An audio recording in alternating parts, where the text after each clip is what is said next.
Off-airport flying was pioneered as a profession, and it's turned into a hobby. As a hobby, landing an airplane where no airplane has ever been can be a very dumb thing. Here's how I do the smart version of the dumb thing. This is how I find a new spot to land.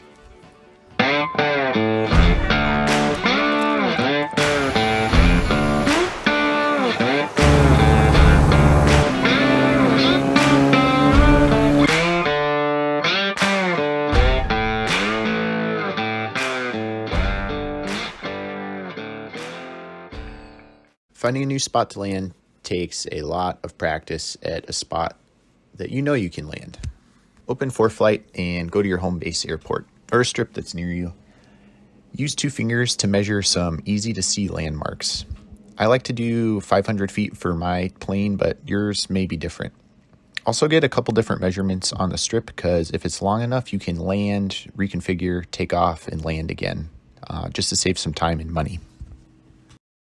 As you're out flying, take pictures of spots that you might want to land someday. Then, when you're back at home, you can go to Photos. On the top right, there's a eye with a circle around it. You select that and then press this green map that opens up. From there, you press the eye with a circle around it and then again go to Satellite View. You can take a closer look at the spot and really see if it's somewhere you'd be interested in landing. This is a lot faster than saving a waypoint in ForeFlight that you'll forget about down the road. And if you are interested in this, you can go on your own time, save it as a user waypoint in ForeFlight. When you're out flying, taking pictures of spots you might be interested in landing, fly them going 70 miles an hour. At that speed, every 1 second is 100 feet. I like to fly spots going 60. And if I get about 6 seconds, I know that's about 500 feet. 60 is good for me too because I've spent most of my life driving in cars and trucks on highways going about 60, so I feel like my brain is really calibrated to movement at that speed. Going further with that analogy, if there's rocks or bumps or ruts in your proposed landing area that you wouldn't hit in a truck, maybe it's not a good idea to hit that with a plane. Okay, you've been practicing and you're ready to do the smart version of the dumb thing.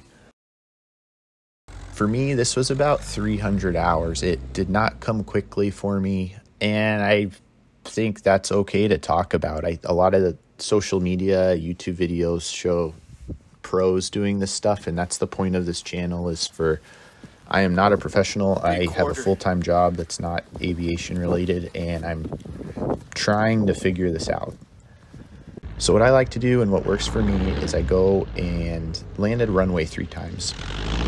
If my spot is 500 feet, I know I have to land shorter than 500 feet 3 times. If that works out, then I'm going to my new spot.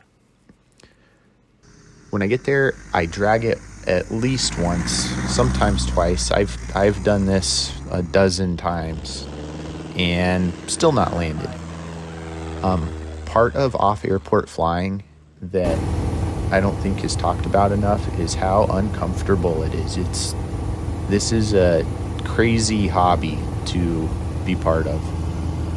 But the gratification of landing somewhere where no one has ever been is unbelievable, and it's worth the time, it's worth the money, and it's worth the practice.